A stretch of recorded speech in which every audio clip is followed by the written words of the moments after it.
काल मी दिघे साहेब यांच्या मृत्यूसंदर्भात वक्तव्य केले, त्याचे पडसाद राज्यभर उमटले। मात्र माझी जी शंका होती त्यावर मी बोललो। दिघे साहेबांवर बाळासाहेबांचे अतोनात प्रेम होते। दिघे साहेब कधी बाळासाहेबांच्या बाजूला देखील बसण्याची हिंमत केली नाही। दिघे साहेब किंग होतायत याची खुन्नस काहींना होती, त्यामुळे हे सर्व झाले। दादरमध्ये एक मेळावा झाला, त्यात गद्दार नेता नव्हता। त्यावेळी आनंद दिघे साहेब त्याला शोधत होते। राज ठाकरे का गेले, कुणामुळे गेले, याचं कारण काय, हे सर्व लोक कुणाच्यामुळे गेले हे समोर आलेलं नाही। त्याची अडचण होणाऱ्या लोकांनीच त्यांचा खून केला असा माझा आरोप आहे। आनंद दिघेला मोठ्या पडद्यावर बसवलं तर आपल्याला अडचण होईल, त्याच लोकांनी त्यांचा काटा काढला। मी अशी अनेक प्रकरणं नावानिशी उघड करण्याची ताकद ठेवतो। आज पण ही लोक त्याच घडीसारखे राजकारण करत आहेत। इथं मोठा होणारा नको, आमच्यासारखं चालणारा हवा, अशा भूमिकेतील ती लोक आहेत। त्या लोकांमुळेच नारायण राणे, छगन भुजबळ, राज ठाकरेंनी पक्ष सोडला। ती गेलेली लोक शिवसेना प्रमुख यांच्या विरोधात नव्हती, यांच्यामुळे गेली। एकनाथ शिंदेंनी नक्षली नावाने धमक्या का येत होत्या, एवढ्या धमक्या येऊन त्यांना सुरक्षा नव्हती, मात्र शिंदेसाहेब खंबीर होते। नारायण राणे असतील किंवा भुजबळ असेल, त्यावेळी आम्ही होती। कणकवलीमध्ये राडा केलेली लोक आम्ही आहोत। त्यामध्ये त्यांनी बरेच शंका केलं की अक्षय शिंदे जाणून बुजून केलेला एन्काउंटर हा कट आहे। तो कट आहे, हत्या आहे, ती पोलीस तपासात दिसेल। परंतु जितेंद्र आव्हाडला सुद्धा सांगणार आहे, बंडखोर नेता म्हणून तुमची इमेज आहे, तो अक्षय पाटलाचा फोटो स्टेजवर ठेवा आणि लोकांकडे मते मागा।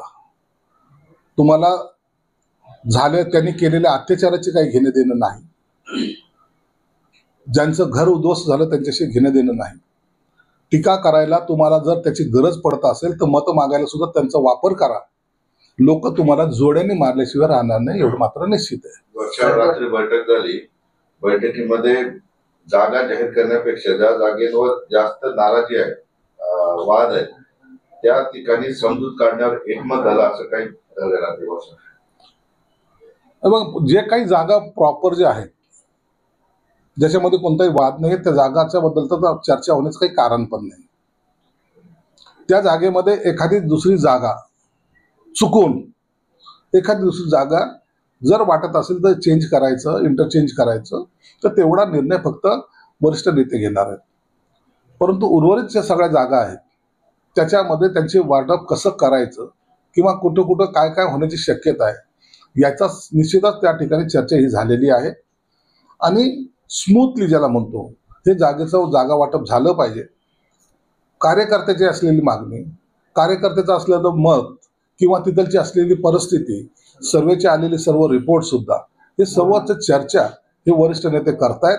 म्हणून कोणताही रिस्क न घेता हे महायुतीचं जे सरकार आहे ते येण्यासाठी हा सर्व गृहपाठ म्हणा, त्याला अभ्यास म्हणा, हे लोक करून हे सत्ता आणतील, एवढं मात्र निश्चित आहे। सरकारच्या नेमकी योजनामुळे महाराष्ट्र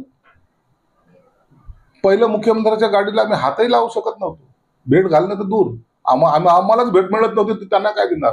परंतु हा कॉन्फिडन्स का जागा झाला, या कॉन्फिडन्स मागचं कारण काय, तर माझा मुख्यमंत्री सकाळपासून ते रात्री 3 वाजो का 4 वाजो हा सर्वांना भेटतो, हे त्याच्या मागचं उघड गुपित आहे। आणि आता तीच अवस्था बाकीच्याची झालेली आहे की जी चुकी आपण केली त्याचे परिणाम ते भोगतायत। जे काम शिंदेसाहेब करतायत त्याचं प्रमाणपत्र, चांगलं कामाचं प्रमाणपत्र लोक त्यांना देत आहेत। 2 महिन्यात सत्तेचं परिवर्तन होईल असा विश्वास शरद पवार यांनी व्यक्त केला।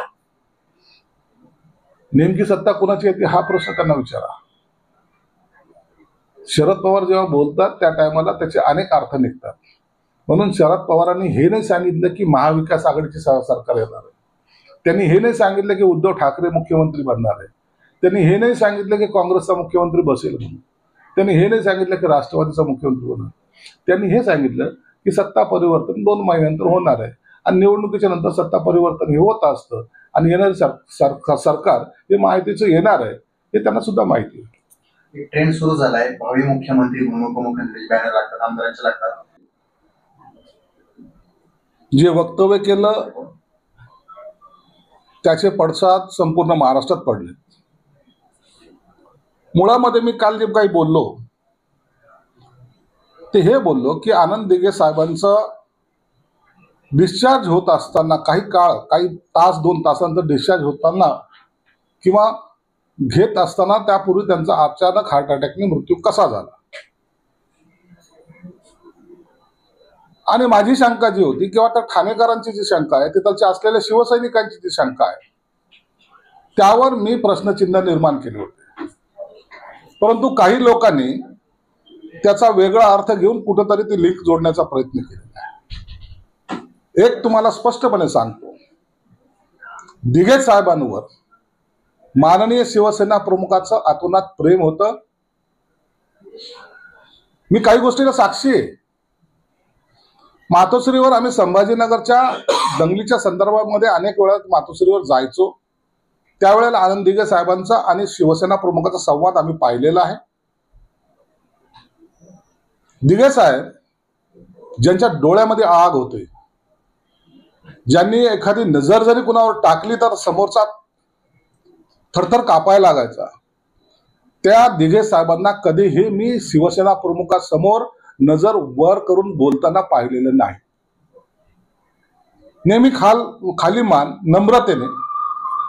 इवन शिवसेना प्रमुखाचा जरी प्रोग्राम असला तरी त्यांच्या बाजूला कधीही खुर्चीवर बसण्याचा सुद्धा साधा प्रयत्न दिघे साहेबांनी केला नाही. हा आदर दिघे साहेबांनी शिवसेना प्रमुखाबद्दल दाखवला होता आणि तो त्या हयात त्यांनी जपलाही होता. मग काय झालं, दिघे साहेब जेव्हा नगरसेवकाची निवडणूक असो, जिल्हा परिषदेची निवडणूक असो, आमदारकीची निवडणूक असो, खासदारकीची निवडणूक असो, यादी घेऊन शिवसेना प्रमुखाकडे गेले तर शिवसेना प्रमुख न वाचता दिघेची आनंदची यादी आहे ना, ती फायनल म्हणून ते द्यायचे. हा विश्वास शिवसेना प्रमुखांचा दिघे साहेबांवर होता. मग याचीच काहीतरी खुन्नस की दिघे साहेबाचं वर्चस्व वाढतंय, दिघे साहेब किंग होत आहेत, दिघे साहेबांच्या हातात शिवसेना प्रमुखांनी सर्व काही दिलेलं आहे. मग त्यांना छाटण्याचे प्रयत्न त्यावेळेपासून सुरू झाले होते. सर्वांना आठवत असेल, ठाण्यामध्ये एका नगरसेवकांनी गद्दारी केली. खोपकर प्रकरण हे सर्वांच्या लक्षात आहे. सर्व नगरसेवकाला घेऊन ते शिवसेना प्रमुखाकडे जाऊन राजीनामा सुद्धा त्यांनी दिला होता, सर्व नगरसेवकांचा. आणि त्याच्यानंतर काही दिवसातच वीर सावरकर सभागृहात दादरच्या समोर जे महापौर बंगल्याच्या बाजूला आहे, त्यामध्ये महाराष्ट्रव्यापी पदाधिकाऱ्याचा मेळावा होता. आणि त्या मेळाव्यामध्ये ज्यांनी गद्दारी करायला लावली होती तो नेता अनुपस्थित होता आणि दिघे साहेब त्याला शोधत होते. त्याच्याबरोबर भांडूपचा आपला थापा सुद्धा बरोबर होता. दिघे साहेब खाली स्टेजच्या खालीच होते. तो नेता अनेक महिने ना ठाण्यात दिसला ना महाराष्ट्रात होता. हे त्यापासून झालेला जो घटनाक्रम आहे. मग आणखीन चाल खेळायला सुरुवात केली. दिघे साहेबाला धुळ्याचा संपर्क करायचा प्रयत्न केला, परंतु ते त्यांनी स्वीकारलं नाही. ते म्हणले मी जाणार नाही. ठाण्यातले सर्व शिवसैनिक चिडले होते आणि त्या चिडल्यानंतर त्याची बातमी जेव्हा शिवसेना प्रमुखाला कळाली, शिवसेना प्रमुखाने सांगितलं धुळ्याला जायचं नाही, तू ठाणा सांभाळ. हे ते शिवसेना प्रमुखाचं आणि आनंद दिघे साहेबांचं नातं होतं. हे सर्वांना माहिती आहे आणि सर्वजण जाणून आहेत. इथं मोठं होणारं चालत नाही तर पाय चेपणारं चालतो. मग ते कोणीही असो, आमचा जय जयकार करा म्हणणार जो म्हणेल तो त्यालाच आम्ही बरोबर ठेवू, ही एक मानसिकता निर्माण झाली. त्यांना आता शिवसैनिक आणि आपण एक नातं जोडायचा आता त्यांचा कोणताही उद्योग नाही. त्यांना फक्त आपली दुकानदारी कशी चालेल यावर त्यांचं लक्ष आहे. दिघे साहेबांच्या मृत्यूबद्दल बोललं की एका घराण्यावर शंका जाते, हे आधीपासून तर सत्य आहे. हे असताना सुद्धा तुम्ही एवढं बेधडकपणे बोलता, तुम्हाला भीती वाटत? भीती काय वाटायची? शिवसेना प्रमुखांनी सांगितलेलं त्यांची शिकवण आहे आम्हाला. ओठात एक पोटात एक ठेवायचं नाही. कधी स्पष्टपणे बोला ना. काय होणार आहे? आमचा जीव घेतील, मारेकरी पाठवतील. आम्हाला कधी आमच्याकडे मारेकरी पाठवलेले असं म्हणायचे का? हो, अनेक वेळेला आम्हाला धमकी येतात, परंतु आम्ही त्याची कधी वाच्यता केली नाही. आम्हाला संरक्षण द्या असं कधी म्हणलेलं नाही. आज आम्ही राहू, उद्या ना राहू, परंतु आम्ही झुकणार नाही. आम्ही लाचार नाहीत. आम्ही लाचारीने जीवन जगणारे लोक नाहीत, हेच आम्ही वारंवार सांगतोय. आणि ती लाचारी आम्ही पत्करली नाही म्हणून केलेला हा उठाव होता. दिघे साहेबांना वेगळे करणारे लोक